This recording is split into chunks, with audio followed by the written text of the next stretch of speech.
अब जो सच्चे ढंग से मर्यादा में रहकर इस दास के द्वारा दिए हुए इस तीनों नाम के मंत्र और प्रथम मंत्र का जो आपको जाप दिया जाता है, विधिवत क्रिया करके अपना जीवन निर्वाह करते हैं, तो वो अब पार हो जाएंगे, मोक्ष हो जाएंगे और हम वहां चले जाएंगे सतलोक में। सतलोक वो स्थान है जहां जो कभी विनाश नहीं होता और वहां गए प्राणी को जरा और मरण नहीं होता। जरा विन बुढ़ापा वृद्धावस्था सबसे बड़ा कहर है इस प्राणी पे, और फिर मरण मौत सबसे बूढ़ी। कोई भी प्राणी मृत्यु नहीं चाहता, कोई भी प्राणी, सबको मालूम है। और फिर भी मृत्यु डेफिनेट है, मृत्यु तो होगी ही होगी। हम क्यों नहीं चाहते? क्योंकि आत्मा को आभास है कि ये मरती नहीं थी, इसका जो वहां शरीर था वो नष्ट नहीं होता था। सतलोक के अंदर मृत्यु नहीं थी, मृत्यु नाम की चीज नहीं थी, ना कोई बुढ़ापा था। तो ये यहाँ हो ही नहीं सकता, ना तो स्वर्ग में, ना महास्वर्ग में, ब्रह्मलोक में, पर ब्रह्म के लोक में ये जरा और मरण समाप्त नहीं हो सकता। और जब तक जरा और मरण समाप्त नहीं होगा हम सुखी नहीं हो सकते। तो सतलोक सुख सागर है जहाँ कोई दुख नहीं, कोई कष्ट नहीं। वहां ऐसी ही सृष्टि है, ऐसा ही मानव है, मनुष्य जैसा हमारा शरीर है। अभी तक जितने भी संत हैं, पंथ हैं, ऋषि हैं, महर्षि हैं, अज्ञानतावश उनको परमात्मा का परिचय हुआ नहीं, उनको परमात्मा का साक्षात्कार हुआ नहीं, तो इसलिए उन्होंने अज्ञान आधार से सुनी सुनाई दंत कथाओं से, लोक वेद के आधार से परमात्मा को निराकार बताया है। सतलोक में सतपुरुष को भी निराकार बताया है, केवल प्रकाश ही प्रकाश बताया है। ये बिल्कुल गलत है। और ये सचखंड का जिन्होंने ठेका ले रखा सचखंड वाला, ये राधा स्वामी पंथ, धनधर सदगुरु पंथ, बाल ये क्या नाम है, जय गुरुदेव का पंथ, और ये कृपाल मिशनाजी ठाकुर जी, ये सब राधा स्वामी पंथ का ही, एक ही कुएं का जल है, राधा स्वामी पंथ का ही है। उसी ज्ञान को आगे प्रचार कर रहे हैं और इनको कह का पता नहीं सचखंड और सतलोक के बारे में। ये कहते हैं सतखंड के अंदर प्रकाश ही प्रकाश है, परमात्मा निराकार है और आत्मा परमात्मा में ऐसे मिल जाती है जैसे समुद्र में बूंद मिल जाती है। पुण्यात्माओं, अगर ऐसी अवस्था है, वहां भगवान है नहीं, निराकार है, तो हम के टिंडे लेंगे वहां जाके? हम क्या करेंगे? हम भगवान के लिए तड़प रहे हैं, परमात्मा की चाह में हम भटक रहे हैं, उसके दर्शन करा, उसको देखें। तो ये जो सिद्धांत इन्होंने बनाया, ये अनुभवहीन व्यक्तियों का है, जिनको कभी सपने में भी भगवान के दर्शन करते हुए नहीं। परमात्मा ने बताया है कि वहां पर बहुत सुंदर बाग बगीचे हैं, सदाबहार वृक्ष है, फलदार वृक्ष है, बहुत सुंदर मेवा है, बहुत अच्छे स्वादिष्ट मेवा है, वहां के स्वादिष्ट फल है और सदाबहार है, उनमें कभी पतझड़ नहीं आती, वहां कोई जरा मरण नहीं होता और वहां सदा युवा रहते हैं। और ऐसे ही आपकी संतान होगी, वो कभी नहीं मरेगी। आपको अपने बच्चे कितने प्यारे लगते हैं और बच्चों को अपने माता पिता भाई बहन कितने अच्छे लगते हैं, कितना प्यार है आपस में। तो पुण्यात्माओं, ये प्यार है, अच्छी बात है, लेकिन यहाँ धीरे धीरे करके ना जाने किसका नंबर आ जावे, कब आ जावे, और टक्कर मार मार कर शेष परिवार रो रो कर रुदन मचाता है और कुछ हाथ नहीं लगता। तो हमने एक उद्देश्य बना लो अपने जीवन का, हमने अपनी रोजी रोटी के लिए भी कुछ करना ही पड़ेगा और फिर हमने मरना भी पड़ेगा।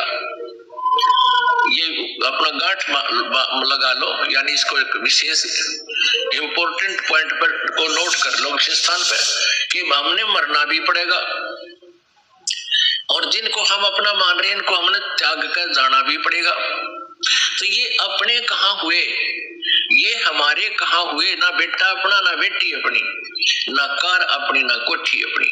परमात्मा कहते हैं जब काया तेरी है नहीं, इस माया के चिचड़ हो रहे, माया कहाँ से हो, तेरी माया कहाँ से होगी? तो चरण कमल में ध्यान रखो, इन दोनों ने खो, यानी ना तो काया तेरी ना माया तेरी। इसको खोने का तात्पर्य कि इसमें आस्था हटा या तेरी नहीं है, तो यहां से तो हमने जाना ही पड़ेगा। और कहते हैं जहां आशा ता बासा होई, मन कर्म वचन सुमरियो सोई। जैसे मरते समय आपकी आस्था बच्चा में रहेगी, तो यही आके अगर तुमने भक्ति तो कर रखी है तो मनुष्य का जन्म हो जाएगा, बेटा बेटी उन की बन जाओगे, आकर के पोता पोती के रूप में जन्म ले लोगे। और यदि भक्तिहीन प्राणी है तो वहां कोई पशु बनेगा, आके कुत्ता बन जाएगा उस गली में, फिर कड़मा मारेंगे लठ, बालक भीतर बढ़ गया था जब मकान में प्रवेश कर गया था। तो इस बात को ध्यान रखे कि ये अपने नहीं है, ये परमात्मा ने के बच्चे हैं और हम इनके सेवक हैं। उस परमेश्वर ने इन बच्चों की परवरिश के लिए हमें नौकरी दे रखी है, ये मालिक के बच्चे हैं। तो इनमें मोह नहीं हो सकता आपका, लेकिन यह बात बहुत देर तक सेट होगी, आदत जाएगी ठिकाना बात, क्योंकि ज्ञान के सुनने से और भक्ति के बढ़ने से अपने आप एक ऐसी व्यवस्था बन जाएगी मन में, आप चाहते भी इनको अपना नहीं मान सकते। एक तो ज्ञान होता है, ज्ञान से बात नहीं बनती और ज्ञान के बिना भी नहीं बनती, क्योंकि ज्ञान से तो पता चलेगा। और जो हमने आपको सिमरण दिया है, इस सिमरण के अत्यधिक करने से ये दोनों का संयोग होकर के फिर लास्ट में आपकी जो मृत्यु होगी, आपकी आस्था ना संपत्ति में रहे और ना बच्चा में, अपने आप हटेगी। एक ऐसी स्थिति इसी प्रक्रिया से हो जाएगी, तो उसमें आपको ये ज्ञान भी साथ रहेगा और ज्ञान से आधार से आप फिर इन बच्चों में चाहते हुए भी नहीं करोगे, वैसे तो होगी नहीं, फिर चाहो भी नहीं गई, आप सुरती ऊपर की धुरकी लगाओगे, ध्यान ऊपर लगाओगे कि सतलोक जावा, ना तो फिर वही चक्कर पड़ा रहेगा। तो उस समय आपको ये ज्ञान बहुत सहारा देगा। क्या कोट जन्म तन भर मत होगे, कुछ ना हाथ लग्या रे, कुकर सुकर खरबया बोरे, कौवा हंस बुगारी।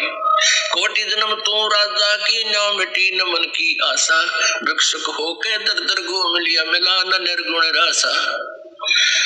इंद्र कुबेर ईश की पदवी, ब्रह्मा वरुण धर्मराया, विष्णुनाथ के लोक को जाकर तो फिर भी वापस आया। असंग जन्म तन मर्त्या होगे, जीवित क्यों न मरे रे, द्वादश मध्य महल मठ भोरे, भोर न दे धरे रे।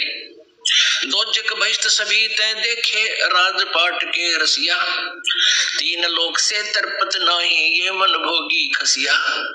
सतगुरु मिले तो इच्छा मेटे, पद मिल पदे समान, चल हंसा उस लोक पठाऊं, जो आदि अमर अस्थान।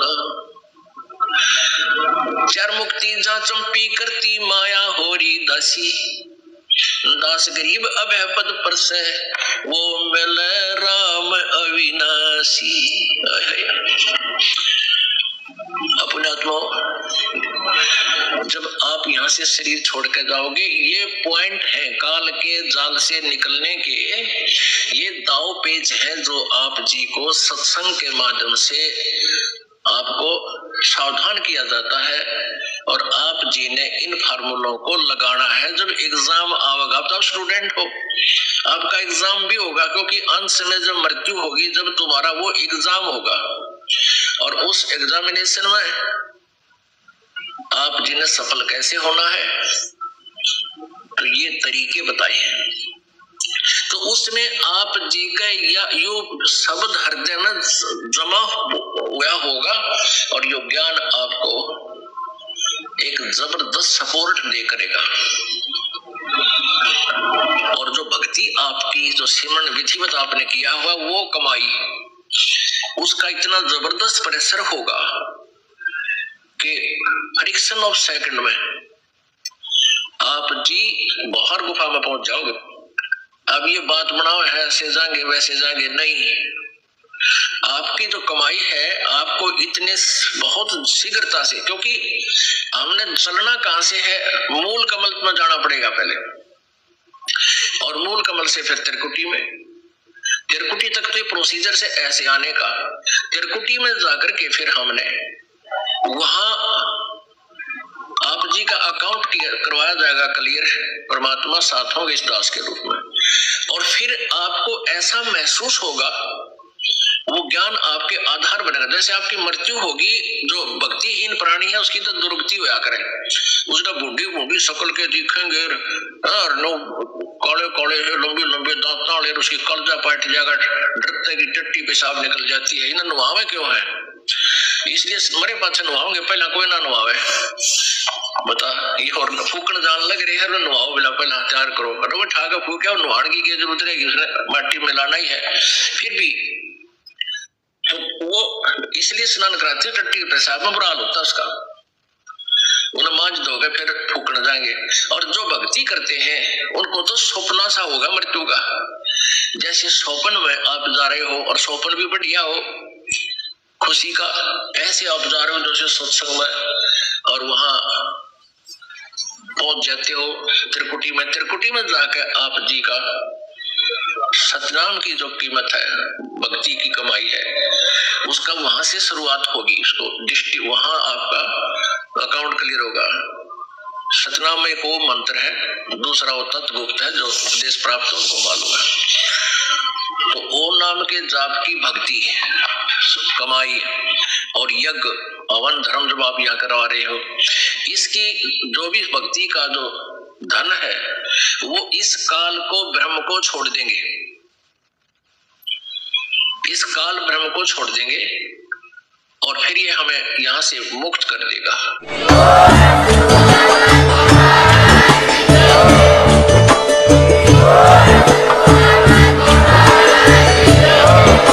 अभी आपने जो वीडियो देखी है ये संत रामपाल जी महाराज के ज्ञान का अंश मात्र है।